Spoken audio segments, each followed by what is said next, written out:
Hello friends. स्वागत है आपका हमारे यूट्यूब चैनल आर के हिंदी कहानियों में।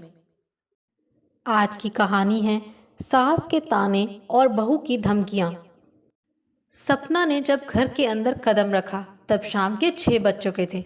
अपनी सास की भ्रिकुटियां तनी हुई देखकर वो भी उनसे उलझने को मन ही मन फौरन तैयार हो गई। तुम्हारा स्कूल को 2 बजे बंद हो जाता है, देर कैसे हो गई बहू? उसकी सास शीला ने माथे में बल डालकर पूछ ही लिया। मम्मी, मैं भाभी का हालचाल पूछने गई थी। सपना ने भी रूखे से लहजे में जवाब दिया। तुम मायके गई थी? भाभी से मिलने, और कहाँ जाऊंगी? तुम्हें फोन करके हमें बताना चाहिए था या नहीं? भूल गई मम्मी। ये कोई भूलने वाली बात है? लापरवाही तुम्हारी और चिंता करें हम, ये तो ठीक बात नहीं है। चिंता तो आप मेरी नहीं करती, पर मुझसे झगड़ने का कारण आज आपको जरूर मिल गया। सपना ने अचानक ऊंची आवाज कर ली। यहाँ थका हारा इंसान घर लौटे तो पानी के ग्लास के बजाय झिड़कियां और ताने दिन रात मिलते हैं। आप मेरे पीछे ना पड़ी रहा करो मम्मी। तुम घर के कायदे कानूनों को मान कर चलो तो मुझे कुछ कहना ही ना पड़े। शीला ने भी अपनी आवाज में गुस्से के भाव और बढ़ा लिए। आप घर के कायदे कानूनों के नाम पर मुझे यूं ही तंग करती नहीं तो यहाँ से अलग होने के अलावा हमारे सामने कोई रास्ता नहीं बचेगा मम्मी। अपनी सास को ये धमकी देकर सपना पैर पटकती अपने शयन कक्ष की तरफ चली गई। अपनी इकलौती संतान को घर से अलग करने का सदमा और दुख हमारा मन झेल नहीं पाएगा। इस बात का तुम गलत फायदा उठाती हो बहू। शीला देर तक ड्राइंग रूम में बोलती रही पर सपना ने कोई प्रतिक्रिया जाहिर नहीं की। वो बोल बोलकर थक जाती। इससे पहले ही उनकी छोटी बहन मीना उनसे मिलने आ पहुंची। शीला के अंदर फौरन एक नई ऊर्जा का संचार हुआ और वो अपनी बहू की बददिमागी और बदमिजाजी के उदाहरण उन्हें जोश के साथ सुनाने लगी। दोनों बहनों के बीच चल रहे वार्तालाप के हिस्से सपना के कानों तक भी पहुंच रहे थे। अपने शयन कक्ष से बाहर आकर उसने पहले 4 कप चाय बनाई। अपने ससुर जी को चाय उनके कमरे में देने के बाद वो 3 कप ट्रे में सजाकर ड्राइंग रूम में आ गई। मीना मौसी के पैर छूने के बाद वो जब उन्हें चाय का कप पकड़ा रही थी तब पैर कालीन में उलझ जाने के कारण वो झटका खा गई और थोड़ी सी चाय छलक कर मौसी के हाथ व साड़ी पर गिर गई। हाय रे! मौसी कर रहा उठी। अपनी बहन की दर्द भरी आवाज सुनकर शीला का पारा फिर से चढ़ गया। बहू, क्या तुम कोई काम समझदारी और ढंग से नहीं कर सकती हो? इतनी बड़ी होकर तुम्हें यूं बात बात पर डांट खाना अच्छा लगता है? शीला ने मौका ना चूकते हुए फिर से सपना को कड़वे और तीखे शब्द सुनाने शुरू कर दिए। मम्मी, जरा सी चाय ही तो गिरी है और आपने मुझे छोटी बच्ची की तरह डांटना शुरू कर दिया। ये बात मुझे जरा भी पसंद नहीं है। चाय की सफाई में 1 मिनट भी नहीं लगेगा, पर मेरा दिमाग कई घंटों को खराब हो जाएगा। सपना ने बराबर का तीखापन अपनी आवाज में पैदा किया। तुम बहस करने में एक्सपर्ट और ढंग से काम करने में एकदम फिसड्डी हो, और आप मुझे हर आए गए के सामने अपमानित करने का मौका नहीं चूकती। कितनी तेज जबान है तुम्हारी। आप मुझे नाजायज दबाए जाएं और मैं चूप ही ना करूं। ये कभी नहीं होगा मम्मी, कहकर सपना ने अपना कप उठाया और पैर पटकती अपने कमरे में घुस गई। अपनी बहन की साड़ी की सफाई भी शीला को ही करनी पड़ी। सपना की बुराइयां करते करते 1 घंटा कब बीत गया दोनों बहनों को पता ही नहीं चला। मीना मौसी के जाने के 15 मिनट बाद शीला का बेटा रवि घर आया। तब उसके पिता भी ड्राइंग रूम में टीवी देख रहे थे। शीला ने रवि के सोफे पर बैठते ही सपना की शिकायतें करनी शुरू कर दी। उनकी आवाज़ सपना तक पहुंची तो वो रसोई से निकलकर ड्राइंग रूम में आ धमकी। अपनी सास को ज़्यादा बुराई करने का मौका दिए बिना वो गुस्सैल स्वर में बीच में ही बोल पड़ी। मम्मी, आप मुझसे इतनी दुखी हैं तो हमें घर से निकल जाने को क्यों नहीं कह देती? ये बात बार बार उठाने के बजाय तुम खुद को सुधार क्यों नहीं लेती हो बहू? शीला ने भी चिढ़कर उल्टा सवाल पूछा। आपके अलावा इस घर के बाकी दोनों आदमी मुझे पसंद करते हैं। मम्मी, न पापा को मुझसे कोई शिकायत है न रवि को। इन दोनों ने ही तुम्हें सिर पर चढ़ा रखा है, लेकिन तुम्हारा असली रूप सिर्फ मैं ही पहचानती हूँ। जब दिल न मिलते हों तो आंखें सामने वाले में सिर्फ कमियां और बुराइयां ही देख पाती हैं मम्मी। रवि ने उठते हुए दोनों से क्रोधित स्वर में कहा।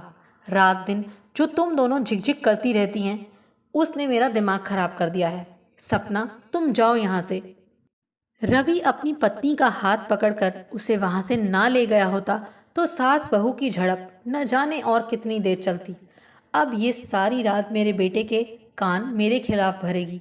पता नहीं मुझे मेरे किन बुरे कर्मों की ऐसी सज़ा मिली है कि ऐसी बदजबान और फूहड़ बहू पाकर मिल रही है। अपने पति की सहानुभूति पाने के लिए शीला अपनी आंखों में आंसू भर लाई। रात का खाना सास ससुर और बहू बेटे ने अलग अलग खाया। दोनों औरतें एक दूसरे को गलत ठहराने का प्रयास अपने अपने पतियों के सामने देर रात तक करती रहीं। अगले दिन सुबह सास बहू के बीच तकरार फिर से शुरू हो गई। शीला ने ड्राइंग रूम की सफाई करते हुए सपना के ऑफिस की कोई फाइल मेज पर से हटाकर अखबारों के बीच अनजाने में रख दी। फाइल ढूंढने में ही सपना को 15 मिनट लग गए। वो पूरा समय अपनी सास को सुनाती रही, आप पर तो दिन रात सफाई का भूत सवार रहता है। मेरी कोई चीज़ मत छेड़ा करो, ये बात मैंने लाख बार तो आपको समझाई होगी। पर सपना बोलती रही और शीला उसे नाराज़गी भरे अंदाज में घूरती जा रही थी। अब फाइल मिल गई तो सपना ऑफिस समय से पहुंचने के लिए हड़बड़ी मचाने लगी। उसके पास अब अपना लंच बॉक्स तैयार करने का समय नहीं था। तब शीला ने उसे सुनाना शुरू कर दिया, देर तक सोओगी तो कभी तुम्हारा कोई काम समय पर नहीं होगा। हर दूसरे दिन मुझे रसोई में घुसकर अकेले सबका लंच तैयार करना पड़ता है। अपनी जिम्मेदारियां कब ढंग से निभाना सीखोगी तुम बहू? अगले जन्म में। ऐसा चिड़ा सा जवाब देकर सपना बिना लंच बॉक्स लिए ऑफिस के लिए निकल पड़ी। वो ऑफिस 1.5 घंटा देर से पहुंची। फौरन ही उसके हेड मास्टर अनिल साहब का बुलावा आ गया। साहब गुस्से में हैं, ज़रा संभल कर पेश आना। चपरासी राम प्रसाद की ये चेतावनी सुनकर सपना की हालत खस्ता हो गई। अनिल साहब ने 2 मिनट तक उसकी तरफ देखा ही नहीं और एक फाइल का अध्ययन करते रहे। सपना के दिल की धड़कनें टेंशन के मारे लगातार तेज होती चली गईं। तुम्हारा आए दिन ऑफिस लेट आना नहीं चलेगा सपना, अनिल साहब ने नाराज़गी भरे अंदाज में कहा। तो मैं उन्हें देखने चली गई थी। सपना ने पिछली रात घर देर से पहुंचने का कारण यहाँ भी दोहरा दिया। मुझे वजह मत बताइए प्लीज़। आपको अपनी भाभी को देखना जाना ज़रूरी था तो दोपहर बाद जाती। स्कूल के नियमों का पालन ना करना गलत बात है सपना। सॉरी सर, आप हर बार सॉरी कहकर नहीं छूट सकती हैं। अनिल साहब भड़क उठे। पिछले मंडे आप गायब हो गई थी और फ़ोन भी नहीं किया आपने स्कूल में। देर से आना तो रोज़ की बात है आपके लिए। ऐसे काम नहीं चलेगा। मैं आगे से सही समय पर आऊँगी सर।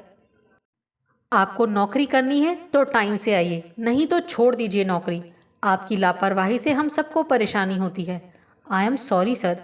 और जो स्टूडेंट रिपोर्ट आपको कल तक तैयार करनी थी वो कहाँ है?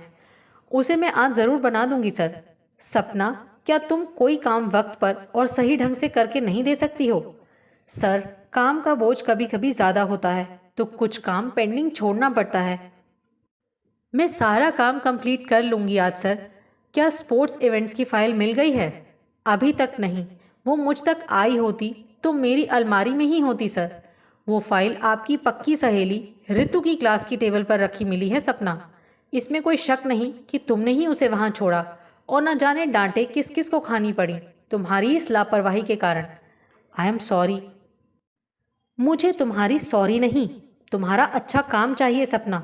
मैं तुम्हें इस ऋतु के साथ स्कूल टाइम में बेकार की गपशप करते अब बिल्कुल ना देखूं। ओके सर, आपको इस स्कूल से हर महीने अच्छी पगार मिलती है, इसलिए ये ज़रूरी है कि आप यहाँ दिल लगाकर मेहनत करें। मैं करूँगी सर। अच्छी नौकरी प्राइवेट स्कूलों में आसानी से नहीं मिलती है। जी, मेरा इशारा समझ रही हैं ना आप? आगे से मैं आपको शिकायत का मौका नहीं दूंगी सर। गुड, ये फाइल ले जाइए। अनिल साहब ने अपनी मेज़ पर रखी फाइलों के छोटे से ढेर की तरफ इशारा किया। हड़बड़ाई सपना ने उसको उठाया तो एक फाइल फिसल गई। फाइल मेज़ पर रखे पानी के ग्लास से टकराई और पानी मेज़ पर फैलने लगा। I am so sorry sir, so sorry. सपना ने गट्ठर मेज़ पर रखा और अपने रुमाल से ही पानी पोंछने के काम में बड़ी तत्परता से लग गई। वो फाइलों का गट्ठर ठीक से नहीं रख पाई थी। उसका संतुलन बिगड़ा और सारी फाइलें गिरकर फर्श पर फैल गईं। सपना को मारे घबराहट के ठंडा पसीना आ गया। I am very sorry sir. इसी वाक़े को रुआसी आवाज़ में बार बार दोहराती वो मेज़ को ठीक ठाक करने में के काम में 2 मिनट तक जुटी रही। यू मस्ट इम्प्रूव सपना, मैं तुम्हारे काम और व्यवहार से बहुत नाखुश हूँ। अनिल साहब ने ये चेतावनी देकर उसे बाहर भेज दिया। आधा दिन सपना का मूड उदास रहा। स्कूल इंटरवल के बाद मन हल्का करने को उसे अनिल साहब पर गुस्सा आने लगा। ऋतु के पास जाने की उसकी हिम्मत नहीं हुई, सो वो उन्हें बड़बड़ाते हुए अपनी सीट पर बैठी खरी खोटी सुनाती रही। स्कूल खत्म होने पर रवि उसे लेने आया। उसे पूरे 1 घंटे तक इंतजार करना पड़ा, क्योंकि सपना को अपना काम निपटाने के लिए इतनी देर तक सीट पर बैठना पड़ा। वो बड़ी खुंदक से भरी स्कूल से बाहर आई। गेट के पास रवि कार में बैठा उसका इंतजार कर रहा था। सपना कार के पास पहुंची तो एक मरियल सा कुत्ता उसे दरवाजे के पास बैठा नजर आया। अचानक उसने ऊपर से नियंत्रण खोया और एक जोरदार किक उस कुत्ते को जमा दी। कुत्ता कू कू करता उठा तो उसकी आवाज़ से उत्तेजित होकर एक ताकतवर कुत्ता जो अपने मालिक के साथ शाम की सैर पर निकला था, उस कुत्ते की तरफ लड़ने को झपटा। उस कुत्ते के तेवर देखकर सपना की जान सूख गई। उसने बिजली की फुर्ती से कार का दरवाज़ा खोला और तुरंत कार में बैठ गई। उसके चेहरे पर हवाइयाँ उड़ती देख रवि ने हंसकर कहा, वो चेन से बंधा था डियर, तुम्हें काट नहीं सकता था। वो इसलिए बेकार डरो मत, मुझे कुत्तों से बड़ा डर लगता है। सपना ने मुस्कुराने का असफल सा प्रयास किया। उस मरियल कुत्ते को फिर तुमने जोरदार किक कैसे मार दी? सपना ने फौरन कोई जवाब नहीं दिया। कुछ देर वो सोच में डूबी रही और फिर अचानक मंद मंद अंदाज में मुस्कुराने लगी। ये पावर गेम है। घर में सास अपनी पावर दिखाना चाहती है तो बहू अपनी घर में सास की जरा सी आलोचना सुनने पर उस ताकतवर कुत्ते की तरह गुर्राने वाले, दफ्तर में बॉस की झिड़की पर मरियल कुत्ते की तरह कूकू करने लगती है। अगर बॉस से छुटकारा पाने के लिए नौकरी नहीं छोड़ी जा सकती तो सास की फटकार सुनने पर अलग होने की खोखली धमकी क्यों दी जाए? सपना को पावर गेम का एहसास हो गया था। उसे लगा उसके मन पर से टनों का बोझ उतर गया है। क्यों मुस्कुरा रही हो? रवि ने फौरन उत्सुकता दर्शाई। तुम नहीं समझोगे, कार बाजार में से लेकर चलना। सपना की मुस्कान रहस्यमयी सी हो गई। कुछ खरीदना है? हाँ। क्या? एक फूलों का गुलदस्ता और गर्मा गर्म जलेबियाँ। गुलदस्ता किसके लिए लेना है? मम्मी के लिए, और जलेबियाँ भी, वही तो सबसे ज़्यादा शौक से खाती हैं। तुम मम्मी को गुलदस्ता भेंट करोगी? रवि हैरान हो उठा। उनसे तो तुम्हारी बिल्कुल नहीं पटती है। वैसी नोक-झोंक तो हम सास बहू दोनों का मनोरंजन होती है जनाब। उन्होंने मुझे बराबर की लड़ने झगड़ने की छूट दे रखी है। मैं आज इसीलिए उन्हें धन्यवाद दूंगी, फूलों का गुलदस्ता भेंट करके और गर्मा गर्म जलेबियाँ खिलाकर। सपना की आवाज़ एकाएक बेहद कोमल और भावुक हो उठी। रवि जबरदस्त उलझन का शिकार बना नजर आ रहा था। उसे सास बहू के बीच हुई रात और सुबह की तकरार का दृश्य पूरी तरह से याद था। कुछ ही घंटों में सपना के अंदर इतना बदलाव क्यों और कैसे आ गया है, ये बात उसे कतई समझ में नहीं आ रही थी। हम सास बहू के बीच जो गेम चलता है उसे समझने की कोशिश आप ना ही करें तो बेहतर है जनाब। सपना ने प्यार से रवि के गाल पर चिकोटी काटी और फिर प्रसन्न होकर देर तक जोर से हंसती रही। आपको हमारी ये कहानी कैसी लगी, प्लीज़ कमेंट करके ज़रूर बताइए। अगर आप इस चैनल पर नए हैं तो इसे सब्सक्राइब करें और शेयर करें। Thank you.